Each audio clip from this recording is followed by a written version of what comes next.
Bonjour à tous et à tous, soyez les bienvenus sur la chaîne Sisa Math Ako. Dans cette vidéo, nous allons apprendre comment démontrer que l'équation f de x égale à un nombre réel donné. Bon, notamment ici, comment démontrer que l'équation f de x égale à 0 admet une unique solution dans un intervalle donné, mais sans toutefois être capable de déterminer concrètement cette solution. Ok? Donc, si voilà, vous aimez ce genre de contenu, restez jusqu'à la fin de la vidéo. Donc, je vous souhaite un bon visionnage. Ok? Voilà. Alors, donc très rapidement, ça c'est une fonction polynôme. Nous allons rapidement dresser le tableau de variation. La question qui nous importe ici, c'est de démontrer que l'équation f de x égale à 0 admet une unique solution alpha et que alpha est dans l'intervalle moins 3 à moins 2. Ensuite, on dit de donner un encadrement de alpha d'amplitude 10 puissance moins 1. D'accord? Voilà. Donc, pour donner l'encadrement de alpha d'amplitude 10 puissance moins 1, nous allons utiliser la méthode de balayage. Ok? Donc, si vous voulez bien comprendre cette méthode, vraiment, restez jusqu'à la fin de la vidéo. Ok, donc, on rentre dans le vif du sujet.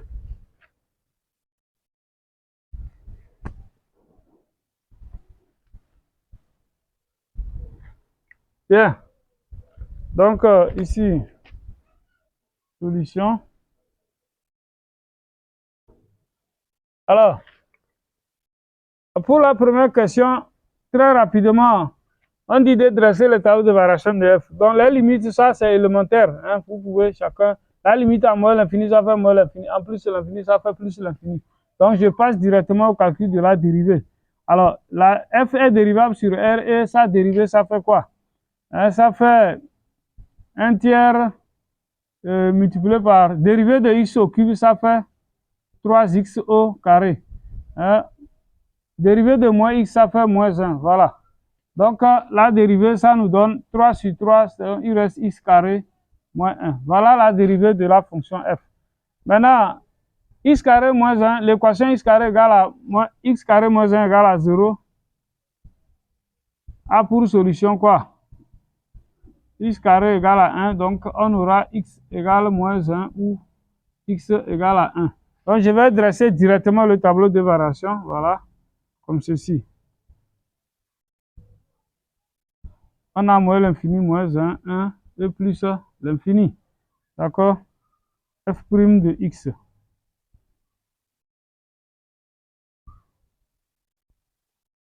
Alors, entre moins 1 et 1, c'est le signe contraire du coefficient de x carré. Donc, on a moins et ici, c'est son signe. Voilà, plus, plus.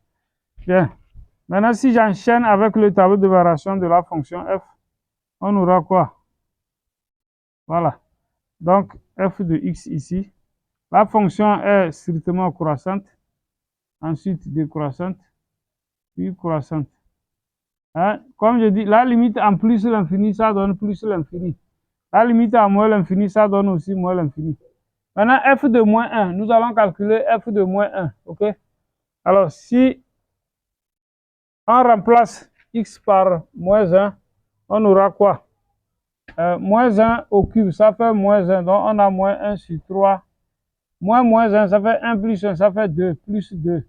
Alors, 3 fois 2, 6 moins 1, ça fait 5 sur 3. Donc, on a 5 sur 3 ici. Ok? F de 1. Ici, ça va faire 0, donc ça fait 1 sur 3. Voilà, f de 1, ça fait 1 sur 3. Voilà le tableau de variation de la fonction f. La deuxième question, c'est ça qui est vraiment fondamental pour nous. Donc, nous allons montrer que l'équation f de x égale à 0 admet une unique solution alpha et que alpha est dans l'intervalle moins 3 à moins 2. Alors, je vais faire d'abord une illustration graphique pour que vous voyez. Hein, graphiquement, si nous avons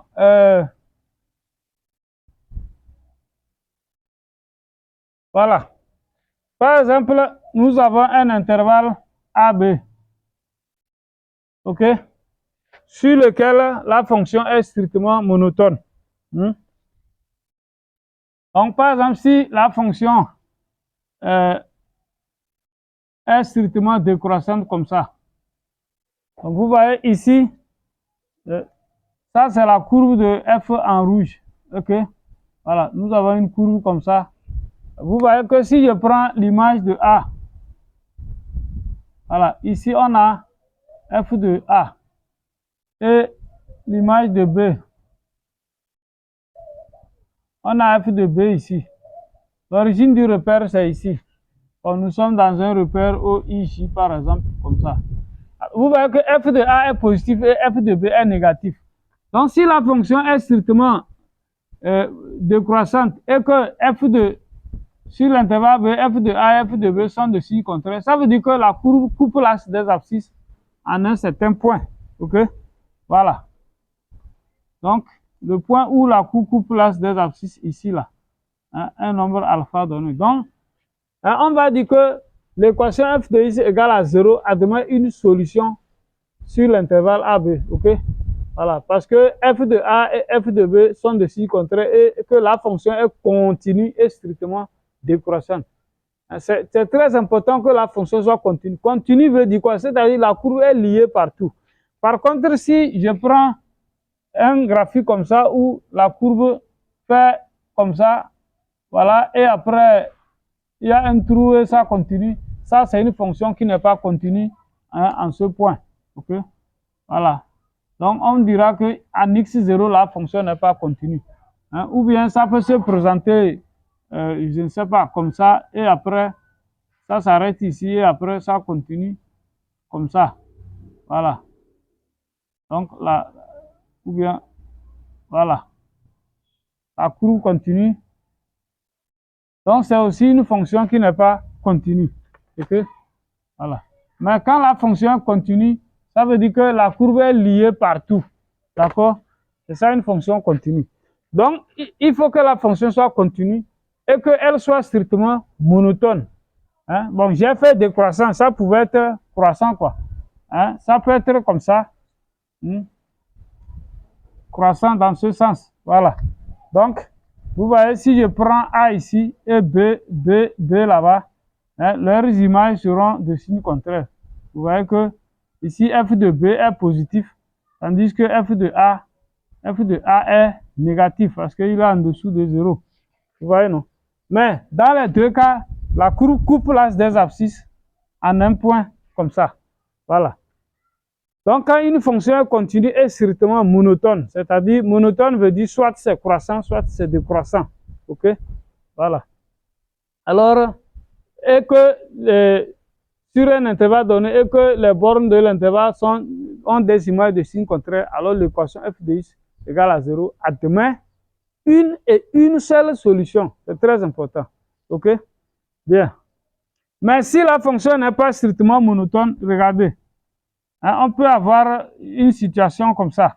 Vous voyez que cette fonction-là, elle coupe par exemple, si je prends l'intervalle A, B comme ça, vous voyez, sur l'intervalle A, B, on a plusieurs solutions. On a une solution là. Donc, dans ce cas, c'est parce que la fonction, elle est continue, mais comme elle n'est pas strictement monotone, on peut avoir plusieurs solutions. OK? Voilà. Donc, si vous avez compris ça, maintenant, nous allons répondre à la question numéro 2. Bien, maintenant nous allons répondre à la deuxième question. On nous dit de démontrer que l'équation f de x égale à 0 admet une unique solution alpha et que alpha est dans l'intervalle moins 3 à moins 2. Donc, si vous avez suivi ce que j'ai dit, alors, nous allons nous baser évidemment, et ici les fonctions polynômes sont continues sur R tout entier. Donc, notre fonction continue partout dans R. Mais, alors, ici, j'ai agrandi un peu le tableau de variation. OK. Maintenant, je vais placer le nombre moins 3 et moins 2. Hein? Moins 3 se trouve quelque part ici, moins 2, comme ça. OK. Voilà. Leurs images. Alors, si on calcule f de moins 3, hein, ça fait ici moins 3 au cube, moins 27, ça fait moins 9 plus 4, ça fait moins 5. F de moins 3 nous donne moins 5, OK? Donc, je vais mettre moins 5 ici. Voilà. L'image de moins 2. F de moins 2, si nous calculons, ça fait moins 2 au cube, ça fait moins 8 sur 3, plus 2 plus 3. Donc, 9 moins 8, ça fait 1 sur 3. Nous obtenons 1 sur 3. Bien. Donc voilà l'image de moins 2. Ok. Ah, pourquoi j'ai fait ça? Vous allez comprendre selon la propriété que j'ai énoncée ici. Vous voyez que, alors, sur l'intervalle moins l'infini à moins 1, la fonction est strictement croissante. Ok? Voilà. De moins l'infini jusqu'à moins 1, la fonction est strictement croissante. D'accord? La limite à moins l'infini donne moins l'infini. L'image de moins 1 donne 5 sur 3. C'est vrai que moins l'infini n'est pas un réel, mais c'est négatif. Hein? De moins l'infini jusqu'à 5 sur 3, on croise 0. Ok? Mais le 0 est où exactement? Vous voyez que le 0 est précisément ici. Quand tu quittes moins 5 à 1 sur 3, donc on traverse 0 ici. Voilà. Donc si on traverse 0, ça veut dire qu'il y a un nombre, alpha ici dont l'image donne ce 0 là. Est-ce que vous voyez? Voilà. Donc, un f continue strictement croissante de moins l'infini jusqu'à moins 1. De plus, ça veut dire que f aussi continue strictement croissante sur moins 3 à moins 2. Maintenant, l'image de moins 3 c'est négatif, l'image de moins 2 c'est positif. D'après le théorème des valeurs intermédiaires, donc d'après ce que nous avons vu, voilà, l'équation f de x égale à 0 admet une unique solution alpha dans l'intervalle moins 3 à moins 2. Mais ici, pour toute la fonction alpha, hein, c'est l'unique solution parce que quoi? Vous voyez, l'équation est une unique solution de moins l'infini jusqu'à moins 1. Il y a une seule solution et la solution se trouve entre moins 3 et moins 2. Maintenant, de ce côté, de moins 1 à plus l'infini, voilà, la fonction est continue. Et le minimum est 1 sur 3. Quand tu quittes 5 sur 3, 5 sur 3 c'est un nombre positif. Ça décroît jusqu'à 1 tiers. Ici, il n'y a pas 0 là-bas. De 1 sur 3 à plus l'infini, il n'y a pas 0 non plus. Hein, toutes les images là sont toutes positives. Et si le minimum est 1 tiers, ça veut dire que n'importe quel nombre plus de moins 1 à plus l'infini, son image c'est un nombre strictement positif. Donc l'équation f de x égale à 0 n'a aucune solution sur cet intervalle. Par contre, de moins l'infini à moins 1, il y a une solution. Finalement, ça veut dire que sur R tout entier, l'équation f de x égale à 0 a une seule solution. D'accord? Voilà. Bon, maintenant, si vous voulez, on va rédiger. Donc, on va dire quoi? F est continu. Voilà, f est continu.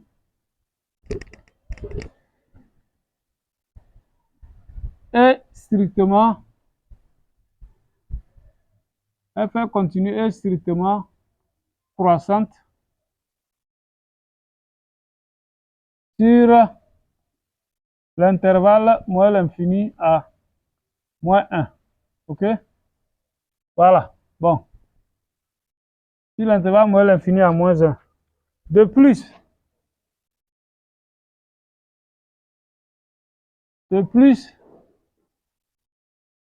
l'image de l'intervalle, hein? L'image de l'intervalle moins l'infini à moins 1. D'accord? Donc, si une fonction est croissante et vous voulez l'image d'un intervalle comme ça, ok? Ça va donner l'intervalle limite de f de x quand x tend vers moins l'infini à f de moins 1. Donc, comme c'est fermé sur moins 1, voilà. Donc, ça respecte cet ordre. Mais si la fonction était décroissante, là, on fait d'abord f de moins 1 à limite à moins l'infini. Donc, ça, c'est des propriétés. Ok? Comment chercher l'image d'un intervalle par une fonction continue? Donc, si les gens ont des difficultés avec ça, vous pouvez le dire dans les commentaires. Je vous ferai une vidéo sur ça. Ok? Voilà. Donc, voilà comment on cherche l'image de cet intervalle. Et voilà que hein, l'intervalle image, ça donne quoi? Ça donne moins l'infini à f de moins 1. On a dit que ça fait 5 sur 3. Est-ce que vous voyez? Voilà. Mais de moins l'infini à 5 sur 3, il y a 0. Hein? Or, 0 appartient à l'intervalle moins l'infini à 5 sur 3. Donc, l'équation, ça veut dire que l'équation f de x égale à 0 a une unique solution à une unique solution alpha appartenant à l'intervalle moins l'infini à 5 sur 3. OK? Voilà. Maintenant, sur l'intervalle moins 1 à plus l'infini, f est continu et a pour minimum 1 sur 3, qui est strictement positif. Donc, l'équation n'a pas de solution là-bas. Maintenant, sur l'intervalle moins 1 à plus l'infini,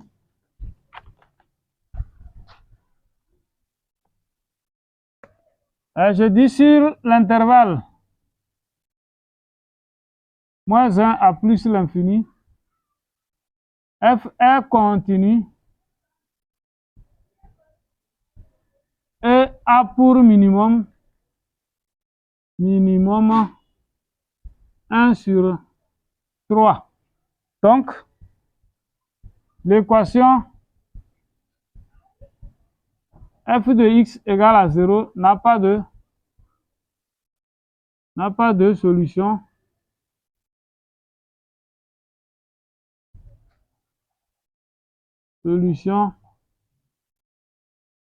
n'a pas de solution sur cet intervalle, sur l'intervalle moins 1 à plus l'infini. OK? Voilà. L'équation f de x égale à 0 n'a pas de solution sur moins 1 à plus l'infini. Donc, à partir des 2 points, maintenant, on en déduit que, donc, de ce qui précède,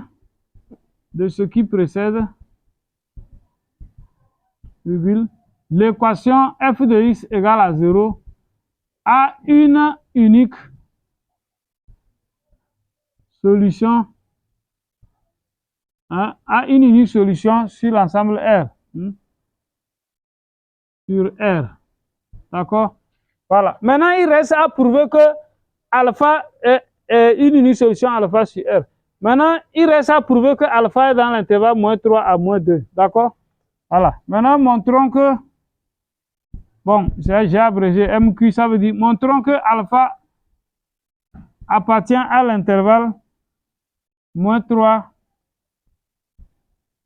à moins 2. OK? Voilà.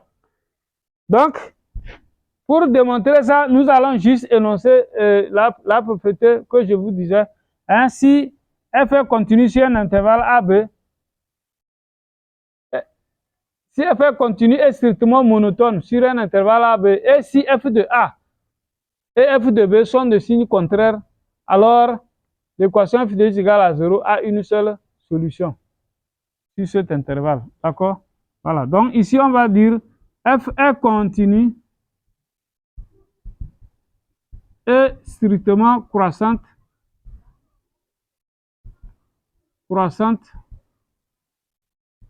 sur l'intervalle moins 3 à moins 2. OK? Voilà, f est continu strictement croissant sur cet intervalle. De plus, f de moins 3, voilà, est inférieur à 0. Et 0 est inférieur à f de moins 2. Vous voyez? F de moins 3 inférieur à 0 qui est inférieur à f de moins 2. C'est-à-dire f de moins 3 et f de moins 2 sont de signes contraires. D'où alpha appartient à l'intervalle moins 3 à moins 2. Alors, je profite pour vous dire que cette question-là, on pouvait la formuler autrement. Vous voyez, ici on a dit de démontrer que l'équation f de x égale à 0 admet une unique solution alpha et que alpha est dans l'intervalle moins 3 à moins 2. Mais dans un autre énoncé, on peut dire tout simplement démontrer que l'équation f de x égale à 0 admet une unique solution alpha dans l'intervalle moins 3 à moins 2. Ici, il y a deux questions. Il faut d'abord prouver que sur R tout entier, l'équation a une unique solution et que la solution en question est dans l'intervalle moins 3 à moins 2. Donc, c'est deux choses. Il faut savoir répondre à ces questions. Mais si on dit tout court, démontrer que l'équation f de x égale à 0 admet une unique solution alpha dans l'intervalle moins 3 à moins 2, là, directement, vous raisonnez comme on a fait au deuxième point ici, là. Voilà. Donc, vous allez dire tout simplement que f est continu et strictement croissant sur l'intervalle moins 3 à moins 2. De plus, f de moins 3 et f de moins 2 sont de signes contraires. D'où l'équation a une unique solution alpha appartenant à l'intervalle moins 3 à moins 2. Et vous avez fini. Hein, en ce moment, ce n'est pas la peine de justifier que voilà, l'équation a une unique solution sur tout l'ensemble de l'équation. Non, non. Donc, il faut savoir répondre à cette question. Maintenant, on va passer voilà, à l'encadrement de alpha. On nous dit de donner un encadrement de alpha d'amplitude 10 puissance moins 1. OK? Encadrement de alpha. Encadrement de alpha d'amplitude 10 puissance moins 1. Voilà. Donc, ici, suivez vraiment, suivez très attentivement. Nous allons faire, pour des questions comme ça, on pouvait dire 10 puissance moins 2. Bon, quand je vais faire pour 10 puissance moins 1, je vais vous montrer comment, si on disait à 10 puissance moins 2, ce qu'il faut faire. OK? Voilà. Et donc, ici, nous allons utiliser ce qu'on appelle la méthode de balayage. Hein? Donc, la méthode de balayage. Méthode de balayage.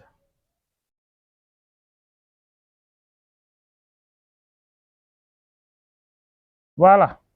Alors, en quoi consiste la méthode de balayage?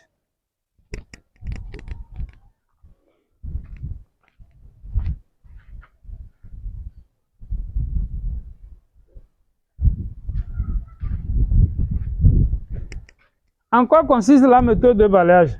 La méthode de balayage suppose que quoi? Alors, bien, je vais tracer la droite réelle. Hein?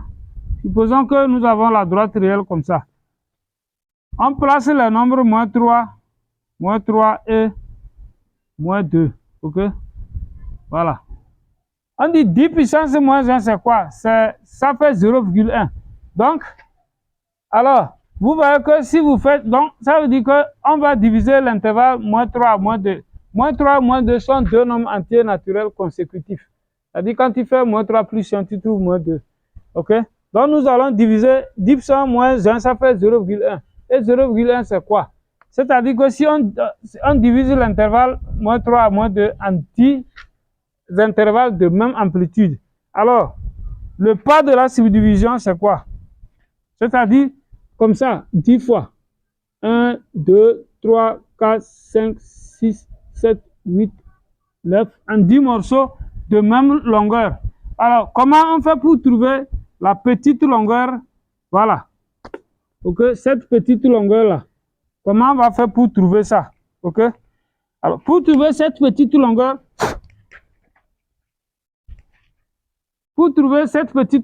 on fait moins 2.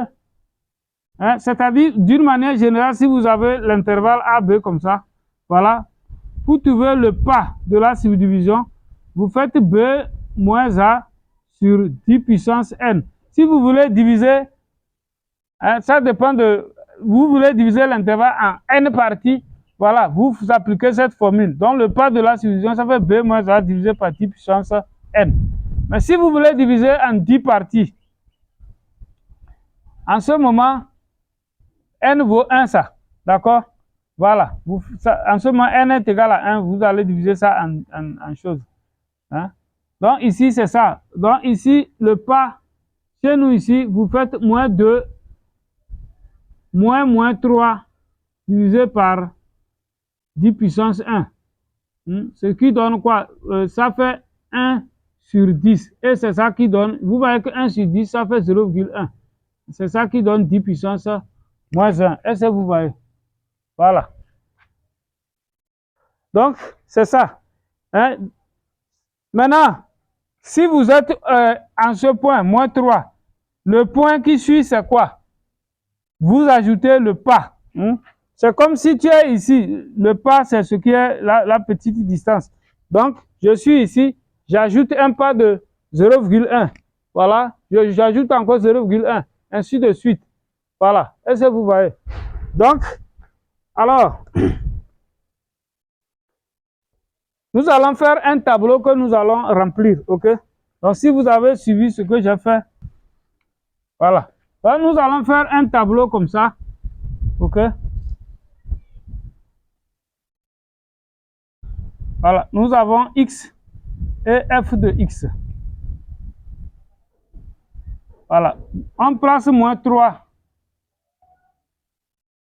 Donc, quand on fait moins 3 plus 0,1, ça nous donne moins 3 plus 0,1.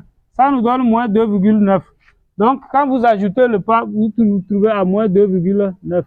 Après, c'est moins 2,8, moins 2,7, ainsi de suite, moins 2,6, moins 2,5, moins 2,4, moins 2,3,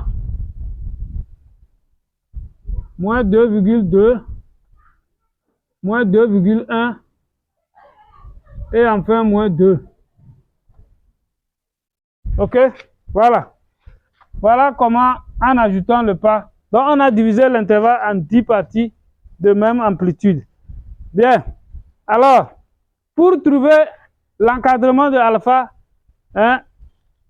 qu'est-ce qu'on fait? Vous voyez que parmi les nombres là, quand je prends deux nombres, par exemple moins 2,5, moins 2,4, vous voyez l'amplitude de l'intervalle de borne, ces deux nombres, ça fait exactement 0,1. Ok? Donc nous voulons voir dans quel intervalle, voilà, nous allons calculer les images. Dès que je trouve deux nombres consécutifs dont les images sont de signes contraires, je m'arrête et je donne l'encadrement de alpha. Ok? Voilà. Donc ici, vous devez vraiment utiliser correctement votre calculatrice. D'accord? Bien. Nous avons f de moins 3, c'est négatif. F de moins 2, c'était positif. Ça fait 1 sur 3. OK? Maintenant, avec la calculatrice, je vous conseille de prendre un nombre vers le milieu directement. Par exemple, f de moins 2,5. Donc, si vous calculez l'image de moins 2,5, la calculatrice va vous donner environ moins 12,125. Alors, moins 12,125, c'est un nombre négatif. Ça veut dire que vous n'allez plus chercher alpha de ce côté. Est-ce que vous voyez? Moins 2,5, son image c'est négatif, l'image de moins 2 c'est positif. Ça veut dire que alpha maintenant se trouve quelque part là-bas. Voilà. Donc, alpha se trouve à droite. Entre voilà, moins et plus. C'est là-bas alpha va se trouver. Maintenant, si on prend au hasard moins 2,3, on calcule son image, on voit que c'est encore négatif. L'image de moins 2,3 nous donne moins 0,755. OK? Voilà. Moins 0,755. Le fait que c'est négatif, ça veut dire que alpha est maintenant entre moins 2,3 et moins 2. Maintenant, si je calcule l'image de moins 2,1, je trouve un nombre positif. OK? Ça fait plus 0,013 à peu près. Donc, vous utilisez votre machine. OK? Voilà. Donc, vous voyez déjà, maintenant, j'ai le moins et le plus. Ça veut dire que c'est moins 2,2 qui va nous départager.